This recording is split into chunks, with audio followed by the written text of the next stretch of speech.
శుభోదయం. Global బెతేనియా Calvary ministry తరపున ఈ డిసెంబర్ మాసం మొట్టమొదటి దినములో మీ అందరితో కూడా కలుసుకొని దేవుని యొక్క పరిశుద్ధమైన మాటలు ధ్యానించటకును దేవుడు నాకు ఇచ్చిన మధురమైన అవకాశమును బట్టి దేవునికి ప్రత్యేకమైన వందనాలు తెలియచేసుకుంటున్నాను. అవును, ఈ నూతన మాసము మీకు ఆశీర్వాదకరముగాను మీ కుటుంబంలోను, మీ వ్యాపారముల యందును, మీ ఉద్యోగముల యందును, మీ కుటుంబ సమస్త విషయంలో దేవుడు తన కృపా కనికరము సదాకాలము తోడై నడిపించి ఈ మాసము 1వ తారీఖు నుండి కూడా క్రిస్మస్ యొక్క సంబరాలలో మీరందరూ కూడా పాలు పంపులు పొందుకొందురుగాక. ఈరోజు మొదటి దినం కాబట్టి అనేకమైన సంఘాలలో ప్రభు వల్ల కార్యక్రమం ఉంటుంది. అందునిమిత్తమై కొన్ని విషయాలు మీతో మాట్లాడడానికి నేను ఇష్టపడుతూ ఉన్నాను. అందునిమిత్తమై పరిశుద్ధమైన వేద గ్రంథంలో నుండి మత్తయి సువార్త 26వ అధ్యాయము 26వ వచనాన్ని నేను చదువుతున్నాను. దయచేసి గమనించమని ప్రభు పేరిట మనవి చేస్తూ ఉన్నాను. మత్తయి సువార్త 26వ అధ్యాయము 26వ వచనము. వారు భోజనము చేయుచుండగా యేసు ఒక రొట్టె పట్టుకొని దానిని ఆశీర్వదించి విరిచి తన శిష్యులకిచ్చి, మీరు తీసుకొని తినుడి, ఇది నా శరీరమని చెప్పెను. దేవునికి మహిమ కలుగునుగాక.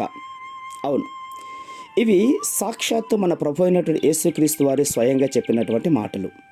ఏమంటున్నాడు మన ప్రభువారు? ఇది నా శరీరమునకు సాదృశ్యము అన్నాడా? కాదు, ఇది నా శరీరము అన్నాడు.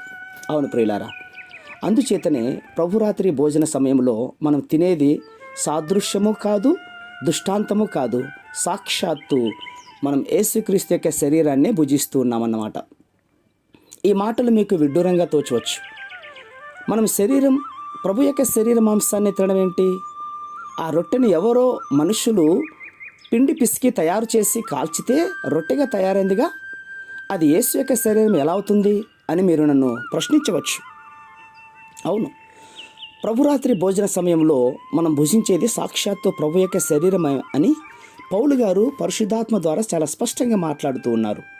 అదే 1 కొరింథీయులకు రాసిన పత్రిక 10వ అధ్యాయం 16వ వచనం చదవండి. మనము విరుచు రొట్టె తినుట క్రీస్తు శరీరంలో పాలు పొచ్చుకున్నటే కదా అంటూ ఉన్నాడు. ప్రియులారా, ఎంత స్పష్టంగా మాట్లాడుతున్నాడు కదా. మనం విరిచే రొట్టెని తినటం క్రీస్తు యొక్క శరీరంలో పాలు పొందుకోవడమే. అది చాలా చక్కగా మరొకసారి అర్థమయ్యేటట్టు చదువుకోవడానికి ప్రయత్నం చేయండి. స్థానిక సంఘ ఆరాధనలో రొట్టె విరుచటం అన్నటువంటి కార్యక్రమాన్ని జరిగేటప్పుడు విశ్వాసులు సాక్షాత్తు క్రీస్తు శరీరాన్ని తింటూ ఉన్నారు. ఈ విషయాన్ని 50 మంది క్రైస్తవులు కూడా స్పష్టంగా తెలుసుకోవడం ఎంతైనా అవసరం.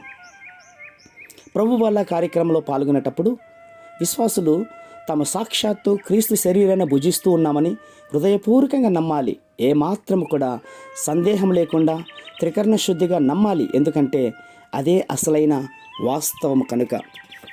మహాపరిశుద్ధుడా, జీవము కలిగిన మా ప్రియ పరలోకపు తండ్రి, ఈ 1వ తారీఖులోనే మీ విలువైన శరీరమును రక్తమును అన్నపానములు చేస్తున్న ప్రతి సంఘములో ప్రభువా, బ్యాప్టిజం పొందుకున్న ప్రతి వారికి కూడా ప్రభువా నూతన బలమును, నూతన శక్తిని, నూతన ఆయుష్ ఆరోగ్యాలు దయచేస్తారని విశ్వాసంగా నమ్ముచు చిన్న ప్రార్థనను మా రక్షకుడైన యేసుక్రీస్తు ఉన్నతమైన నామంలో దినముగా అడిగి వేడుకను పొందుతున్నాం మా తండ్రి. Amen, amen, amen.